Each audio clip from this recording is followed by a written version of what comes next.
Break के बाद आप सभी का स्वागत है सी न्यूज भारत में। नमस्कार, मैं हूं रत्ना। वक्त हो गया न्यूज बुलेटिन का। इस बुलेटिन में बात होगी बलरामपुर की, जहां जिलाधिकारी विपिन कुमार जैन ने बेसिक शिक्षा अधिकारी कार्यालय का औचक निरीक्षण किया।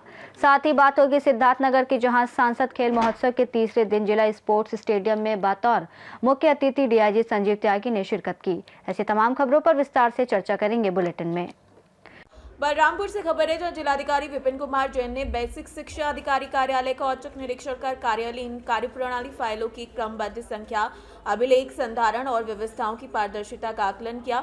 उन्होंने अधिकारियों और कर्मचारियों को स्पष्ट निर्देश दिए कि अभिलेखों का सुव्यवस्थित रखरखाव सुनिश्चित किया जाए और शिक्षकों के जीपीएफ, प्रोविडेंट फंड, वेतन, पेंशन और मृतक आश्रित प्रकरणों का समय पर निस्तारण किया जाए। इसके साथ ही जिलाधिकारी ने कार्यालय भवन की रंगाई पुताई और परिसर के सौंदर्यीकरण के निर्देश भी दिए, ताकि कार्यस्थल स्वच्छ, सुव्यवस्थित और प्रभावी बने और आगंतुकों को सकारात्मक अनुभव प्राप्त हो। बलरामपुर से सी न्यूज संवाददाता संदीप सक्सेना की रिपोर्ट। खबर भरतपुर से, जहां पर विश्व धरोहर स्थल केवला देव राष्ट्रीय उद्यान में सुशासन सप्ताह और राज्य सरकार के 2 वर्ष पूर्ण होने के अवसर पर भव्य स्वच्छता अभियान चलाया गया। पंचगौरव थीम के तहत जिला प्रशासन, नगर निगम, वन विभाग, जनप्रतिनिधियों और सामाजिक संगठनों ने मिलकर उद्यान और आसपास के क्षेत्रों से प्लास्टिक, गीला और सूखा कचरा एकत्रित कर निस्तारण किया। जिला कलेक्टर कमल चौधरी ने पर्यावरण और पर्यावरण स्थलों को स्वच्छ बनाए रखने का संदेश देते हुए आमजन से सहयोग की अपील की।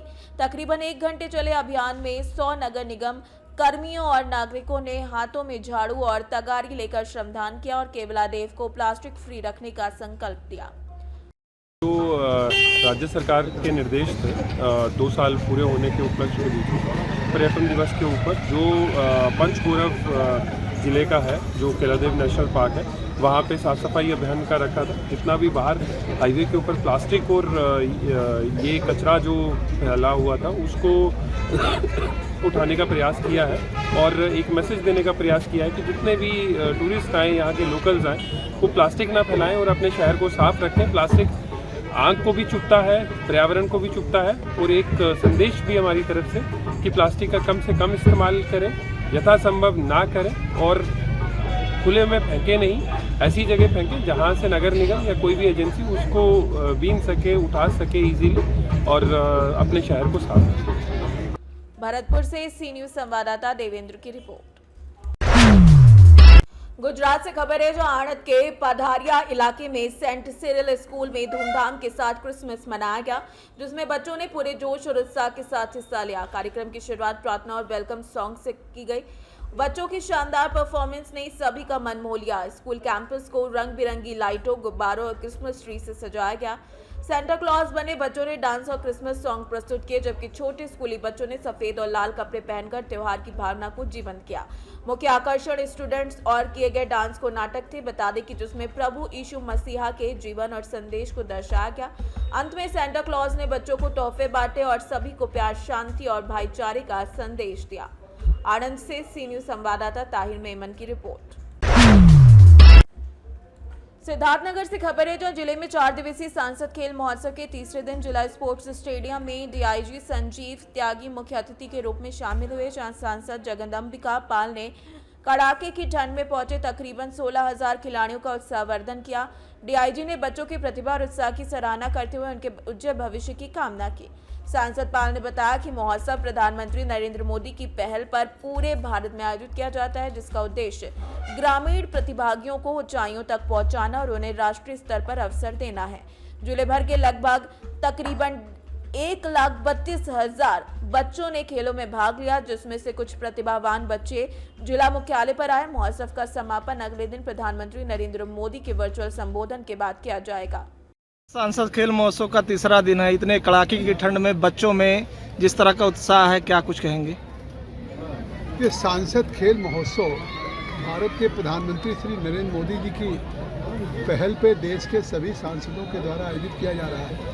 ये जनपदीय स्तर का आज सांसद खेल महोत्सव का तीसरा दिन है। जिस तरह की ठंड पड़ रही, जिस तरह का कोहरा है, जिस तरह के सूर्य भगवान के दर्शन नहीं हो रहे, लेकिन इसके बावजूद भी पिछले 3 दिनों से लगातार जो इस स्टेडियम में मैं अपने ग्रामीण प्रतिभाओं में, लड़के लड़कियों में जोश देख रहा हूँ, ऊर्जा देख रहा हूँ, मुझे तो भविष्य में जो प्रधानमंत्री की एक आकांक्षा है कि दुनिया के हम प्रतिस्पर्धाओं में, चाहे ओलंपिक हो या वर्ल्ड गेम हो, एशियाड हो, उसमें भारत तालिकाओं में सबसे ऊपर पहुँचे, तो उस पहल को सार्थक करने के लिए 17 सितंबर प्रधानमंत्री नरेंद्र मोदी जी के जन्मदिन से हम लोगों ने इस कार्यक्रम को शुरू किया था। हाँ सर, आज आप सांसद खेल महोत्सव में शामिल होने आए हैं, क्या कुछ कहेंगे, कैसा लगा आपको यहाँ? जनपद सिद्धार्थनगर में ये सांसद खेल महोत्सव 2025 के आयोजक माननीय सांसद जी और उनकी सुपुत्री पूजा पाल मैडम ने आज जो इस काफ़ी समय से जो ये खेल महोत्सव चल रहा है, 36,000 बच्चे अलग अलग गांव से पार्टिसिपेट करके जनपद स्तरीय प्रतियोगिता में हिस्सा लेने के लिए यहाँ मौजूद हैं। आज स्टेडियम में सारे गेम के जो बच्चे हैं इकट्ठा होके सांस्कृतिक कार्यक्रम भी प्रस्तुत किए हैं और इस कार्यक्रम में मुझे मुख्य अतिथि बना के बुलाया गया था। और जिस खेल भावना से यहाँ इतनी कड़ी ठंड में ये सारे बच्चे मौजूद हैं और जिस तरीके से इस पूरे कार्यक्रम का आयोजन जिस भव्य तरीके से हुआ है, इसको देख के हमारी पूरी टीम जो है इससे काफ़ी कुछ आज अच्छा महसूस करी है और सीखी। सिद्धार्थनगर से सी न्यूज़ संवाददाता धर्मेंद्र कुमार की रिपोर्ट। शाहनगर स्थित सांदीपनी शासकीय उत्कृष्ट उच्चतर माध्यमिक विद्यालय में सृजन कार्यक्रम का आयोजन किया गया, जिसमें छात्रों ने भौतिक, रसायन और वनस्पति विज्ञान से जुड़े आकर्षक प्रयोग प्रस्तुत किए, जैसे बिना तार के बल्ब जलाना और औषधियों का प्रदर्शन। कार्यक्रम में देशभक्ति गीत और अंधविश्वास नाटक का मंचन भी हुआ, जिसमें जादूगरों द्वारा लोगों को ठगने से सावधान रहने की शिक्षा दी गई। आयोजन में छात्रों के साथ अभिभावक, विद्यालय परिवार, गणमान्य नागरिक, मीडिया कर्मी उपस्थित रहे और कार्यक्रम का सफल संचालन एनसीसी प्रभारी अखिलेश मिश्रा ने किया। शाहनगर से सी न्यूज़ संवाददाता रामशरण सिंह की रिपोर्ट। शिवपुरी से खबर है, जहां सुभाषपुरा थाना क्षेत्र के ग्राम सेवड़ा के तकरीबन 15 आदिवासी रोजगार के लिए महाराष्ट्र के सोलापुर गए, जहां उन्हें बंधक बनाकर गन्ने की कटाई में जबरन काम कराया जा रहा है। परिजनों के मुताबिक गांव का नितेश आदिवासी उन्हें 2 महीने पहले 15 दिनों के लिए ले गया था, लेकिन मजदूर अब तक घर वापस नहीं लौटे। पीड़ितों में 4 युवतियां भी शामिल हैं। उन्हें सुबह से 3 बजे से रात 9 बजे तक कड़ी मेहनत कराई जा रही है। वेतन नहीं दिया जा रहा है। वेतन मांगने पर मारपीट की जा रही है। मजदूरों को ठीक से खाना भी नहीं मिलता और उन्हें कैद कर रखा गया है। परिजनों ने शिवपुरी एसपी कार्यालय में सुरक्षित वापसी की गुहार लगाई है। क्या नाम है आपका? संता। कौन से गांव की हैं आप? सेड़ा के। अच्छा, ये इतने ग्रामीण आए हैं, आप एक ही गांव के हैं? हाँ, एक ही गांव के हैं। क्यों आए हो यहाँ पे एसपी ऑफिस पे? हमारी लेबर गन्ना वारे गड़े ले गए हैं, गन्ना निकाल महाराष्ट्र में। हाँ, ताकि चक्कर में आए। हमारी जवान मोड़ी 4 और 15 दिन की के ले गए हैं। 2 महीना हो गए और बिने बंद करे है, सपा आन नहीं दे रहा, रोग आ रहे हैं सोई वे, और बिन की बुरी परेशानी कर रहे हैं, खा भी नहीं दे रहे, बांध के डारे बिन का दो, और बहुत मार टूक रहा है। आवे की कह रहे है सोई चेड़ा चाड़ी आता सोई बने मात ले जाता है। और 9 बजे नो काम करा रहे हैं और सभी 3 बजे से सगरात काम करा रहे हैं। अभी तो गन्ना कटवाते है और पैसा देना ही रहे बिन का दो, और बिन की बहुत बुरी परेशान कर रहे हैं। और 4 लड़की है बिन में, और 4 लड़के से बहुत बिन की भी परेशानी कर रहे हैं। कौन जगह क्या नाम है उनका?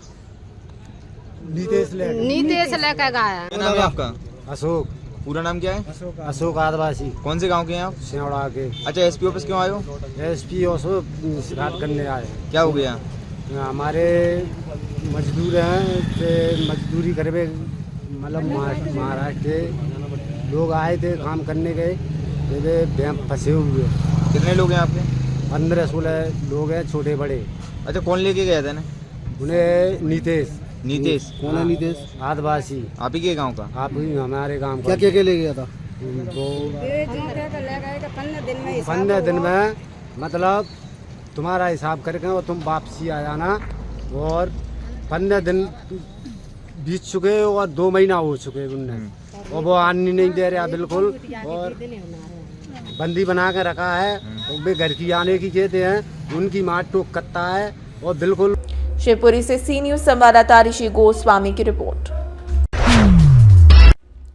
हाथरस से खबर है तो जिले के कोतवाली गेट क्षेत्र के अलीगढ़ रोड स्थित इंडस्ट्रीज एरिया में दिन दहाड़े बाइक सवार बदमाशों ने मसाला व्यापारी रवि कुलश्रेष्ठ को जबरन अपनी सफेद स्कॉर्पियो में उठाकर अगवा कर लिया, जिससे इलाके में अफरा तफरी मच गई। घटना की जानकारी मिलने पर पुलिस और फॉरेंसिक टीम तुरंत मौके पर पहुंची। आसपास लगे सीसीटीवी कैमरे खंगाले और स्थानीय लोगों से पूछताछ कर बदमाशों की तलाश शुरू कर दी है। तत्परता दिखाते हुए पुलिस ने महज 3 घंटे में मसाला व्यापारी को बदमाशों के चंगुल से सुरक्षित छुड़ा लिया। आज दिनांक 24 दिसंबर 2025 को समय करीबन सुबह 10:15 बजे के आसपास रवि कुलश्रेष्ठ नाम के व्यक्ति जो अपने किसी काम से जा रहे थे औद्योगिक क्षेत्र जो थाना हाथरस गेट में आता है, अचानक एक बाइक सवार 2 व्यक्ति और स्कॉर्पियो एक सफ़ेद रंग की थी, उसमें कुछ व्यक्तियों ने उनका अपहरण करके उनको अज्ञात स्थान पर ले गए। तुरंत इस सूचना पर सभी टीमों को एक्टिवेट किया गया। एडिशनल एसपी साहब और सीओ सिटी साहब और सीओ सादाबाद के नेतृत्व में जो सीसीटीवी फुटेज सारे एरिया को अलर्ट किया गया, सारी सीसीटीवी फुटेज टोल नाका वगैरह को चेक किया गया और मात्र 3 घंटे के अंदर में उक्त अपहृत व्यक्ति को सकुशल बरामद किया गया है तथा इस घटना में जो अभियुक्त संलिप्त रहे हैं सभी की गिरफ्तारी की गई है। थाना क्षेत्र सिकंदरा जो कि जनपद आगरा में आता है और इस संबंध में अग्रेतर कठोर विधिक कार्रवाई सुनिश्चित की जा रही है। पुनः मात्र 3 घंटे के अंदर में इस अपहरण की घटना का सकुशल हाथरस से सी न्यूज संवाददाता अतीक अहमद की रिपोर्ट। ललितपुर से खबर है जहां मेहरौनी में कड़ाके की ठंड को देखते हुए उप जिलाधिकारी रजनीश बाजपेयी ने नगर क्षेत्र के रैन बसेरों और अलाव की व्यवस्था निरीक्षण किया। उन्होंने सामुदायिक स्वास्थ्य केंद्र और ललितपुर रोड स्थित बस स्टैंड पर मरीजों, तीरमारदारों और आमजन के रुकने की सुविधाओं, अलाव और लकड़ी की उपलब्धता की बारीकी से जायजा लिया गया और संतोषजनक पाया गया। निरीक्षण के दौरान नगरवासी अलाव का लाभ लेते नजर आए। एसडीएम ने संबंधित अधिकारियों को निर्देश दिए कि ठंड के मौसम में रैन बसेरा और अलाव की व्यवस्थाएं नियमित रूप से सुचारू रखी जाएं ताकि जरूरतमंदों को किसी प्रकार की असुविधा न हो। इस मौके पर सदर लेखपाल धर्मेंद्र कुमार, विजेंद्र सिंह, शंकर सिंह समेत अन्य राजस्व कर्मचारी मौजूद रहे। ललितपुर से सीनियर संवाददाता ऋषि की रिपोर्ट। रीवा से खबर है जो जिले के सिमरिया विधानसभा क्षेत्र में सिमरिया नगर पंचायत के उपचुनाव को लेकर ब्राह्मण समाज के नेता अनिल त्रिपाठी ने पत्रकार वार्ता आयोजित की, जिसमें उन्होंने उपचुनाव और जनता के बीच अपने विचार साझा किए। साथ ही उन्होंने सिमरिया विधानसभा से कांग्रेस विधायक के 2 साल के कार्यकाल में हुए विकास कार्यों और आगामी उपचुनाव में कांग्रेस अध्यक्ष बनने के बाद नगर पंचायत के किए जाने वाले विकास कार्यों पर भी प्रकाश डाला। आज मैं बात करने जा रहा हूँ ब्राह्मण महासभा के अध्यक्ष जिलाध्यक्ष अनिल त्रिपाठी जी से, क्योंकि सिमरिया नगर परिषद का चुनाव चल रहा है। इसके बारे में आप किस मुद्दे को लेकर, किस विकास को लेकर आप चुनाव लड़ रहे हैं? पब्लिक के बीच में जाएंगे तो क्या बताएंगे कि हमको वोट किस आधार पर चाहिए?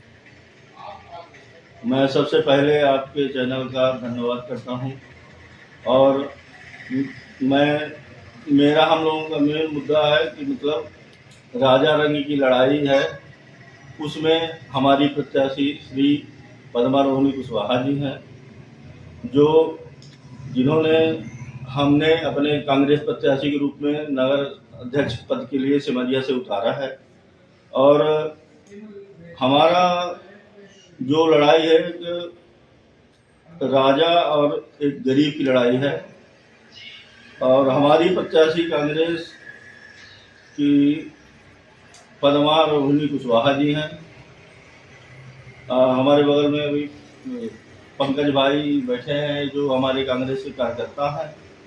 हम लोग नगर की जनता जानती है कि 3 साल का विकास और 3 महीने का जो धोखा है हमारे नगर के साथ हुआ है, उस लड़ाई में हम लोग अपने नगर के विकास के लिए 1.5 साल। रीवा से सी न्यूज संवाददाता अर्जुन तिवारी की रिपोर्ट।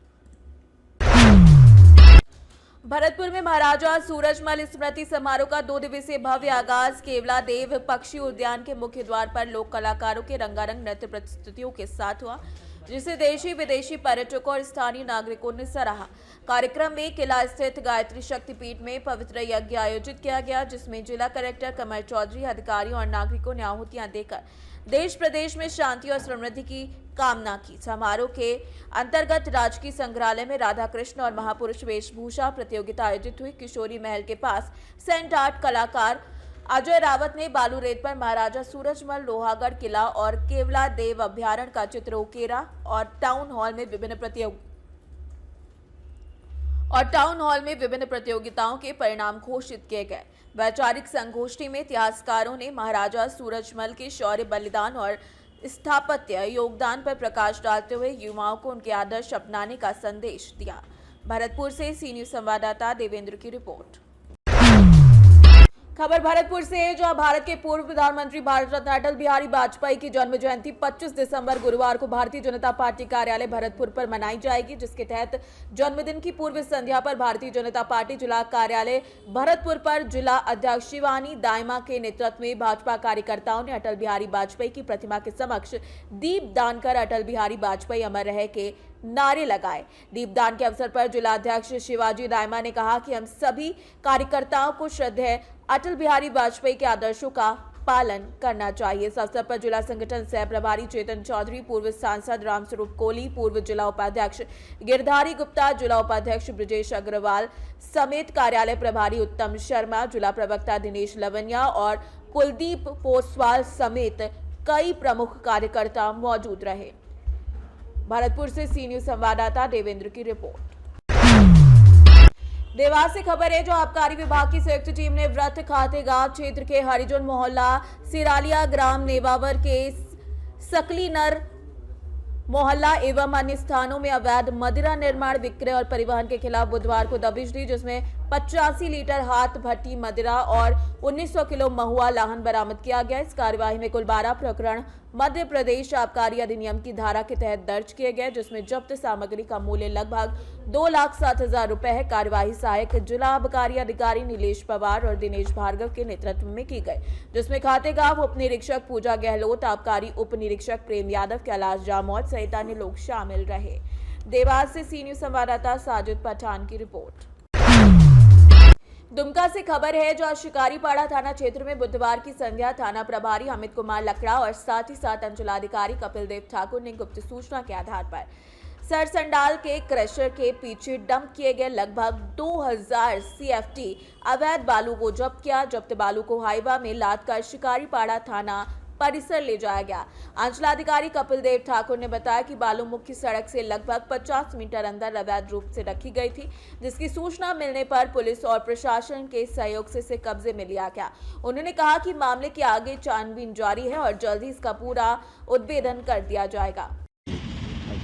लगातार हम लोगों को सूचना मिल रही है कि नदी से बालू उठाव होकर के जो है दुमका रामपुर हाट मुख्य मार्ग जो है सरसंडाल के बाईं तरफ जो बंद पड़े प्रेशर है उसके पीछे बालू डंप किया जा रहा है और रात को उठाव किया जा रहा है। तो हम लोगों ने गुप्त सूचना के आधार पर आज फिर से ये छापेमारी की है और डंप बालू को पकड़ा है। लगभग 2000 CFT बालू है। हम लोग जो ग्राम प्रधान हैं, जहाँ से नदी घाट वगैरह है, उनको भी निर्देशित किया है ग्राम प्रधान के मीटिंग में भी कि वहाँ किसी तरह से बालू का उठाव नहीं है। अभी भी मौके पर हम लोगों ने जो सूचना मिली कि शायद बालू का उठाव हो रहा है, तो हम लोग नदी घाट की ओर भी गए थे, तो लेकिन अभी तक रंगे हाथ हम लोग किसी को नहीं पकड़ पाए हैं। लेकिन जब बालू को हम लोग प्रखंड परिसर में ले जाके उसको उठा के कुछ दिन पहले भी जब्त किए थे सर बालू, और ये लगातार ये चालू है सर। इस पर किनका नाम सामने आ रहा है? नाम एक्चुअली हम लोग नहीं समझ पा रहे हैं, लेकिन कोई संगठित टाइप का लगता है कि काम हो रहा है। जल्दी हम लोग इसको भी हम पहुँच करके उद्भेदन करेंगे। हम लोग प्रयास कर रहे हैं, उसको पहुँचने का प्रयास कर रहे हैं। जल्द उस पर जो है कोई सम्मत का। दुमका से सी न्यूज संवाददाता सद्दाम हुसैन की रिपोर्ट। बुलेटिन में फिलहाल इतना ही। देश और दुनिया की तमाम बड़ी खबरों के लिए देखते रहिए सी न्यूज भारत।